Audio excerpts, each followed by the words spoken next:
கிரிக்கெட்டின் உத்தமர்கள்னா அது இங்கிலாந்துக்காரர்கள் தான். அப்படி அவங்க பண்ண 3 உத்தமமான விஷயங்களை இந்த வீடியோல நம்ம பார்த்துருவோம். நம்பர் 1, 2020 இந்தியாவும் இங்கிலாந்தும் ஒரு ரொமான்ஸ் மேட்ச் ஆடிட்டு இருப்பாங்க. ஸ்மிருதி மந்தனா 0 ரன்ல இருக்கும்போது எட்ஜ் ஆகி கீப்பர் கிட்ட கேட்ச் கொடுத்துருவாங்க. கீப்பர் நின்னுட்டு இருந்த எமி ஜான்ஸும் அதை அழகா பிடிச்சிருவாங்க. ஆனா எமி ஜான்ஸ் பிடிச்சிருக்காங்களா இல்லையான்னு பார்க்காமலே அம்பீர் அவுட்னு கொடுத்துருவாரு. அதுக்கப்புறம் ரீப்ளே பண்ணி பார்க்கறாங்க. ரீப்ளே பண்ணும்போது நம்ம இந்தியன் பிளேயர்ஸ் ஏமாத்தி சிஜிஏ பண்ணிடுவாங்க.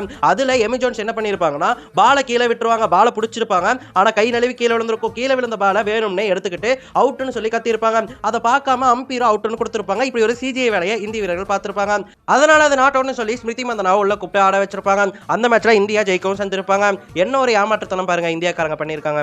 நம்பர் 2, 2013 ஆஷஸ்ல ஆஷ் நகர் ஒரு பால வச்சிருப்பாருங்க. ஸ்டூவர்ட் பர்ட் பேட்டிங் பண்ணிட்டு இருப்பாரு. அப்போ அந்த பால் காத்துக்கு தான் கட் ஆகி போயிருக்கும். பேட்ல டச்சே ஆகிருக்காது. பேட்ல டச் ஆகாமலே அது ஸ்லிப்புக்கு போயிருக்கும். ஸ்லிப்ல கிளார்க் கேட்ச் எடுத்திருப்பாரு. ஆனா அது அவுட்டே இல்லாத மாதிரி நம்ம ஸ்டூவர்ட் பிராட் அப்படியே நடக்க ஆரம்பிச்சிருப்பாரு. அம்பீர் அவுட் கொடுத்திருக்க மாட்டாங்க. ரிவ்யூவும் கிடையாது. அதனால அது நாட் அவுட்னு ஆயிரும். மைக்கேல் கிளார்க் கேட்டு பாப்பாரு, கெஞ்சி பாப்பாரு, சண்டை போட்டு பாப்பாரு. ஆனா அவுட் கொடுத்திருக்க மாட்டாங்க. நீங்க ரீப்ளேல பார்த்தாலே தெரியும். அது அவருடைய பேட்ல படவே இல்லை. ஸ்லிப்புக்கு தானா காத்துலயே கட் ஆகி போயிருக்கிறது உங்களுக்கு தெளிவா தெரியும். இதனால தான் ஏமாத்தாத ஒரே டீம்னா அது இங்கிலாந்துன்னு நம்ம சொல்லிட்டு இருக்கோம். இந்த மாதிரி இவர் பண்ணதுக்கு ஆஸ்திரேலியா கோச்சான டேரன் லெஹ்மான் இது அப்பட்டமான மோசடிக்காரர் தான் ஸ்டூவர்ட் பிராட் அப்படின்னு சொல்லிட்டு ஸ்டூவர்ட் பிராடை திட்டியிருப்பாரு.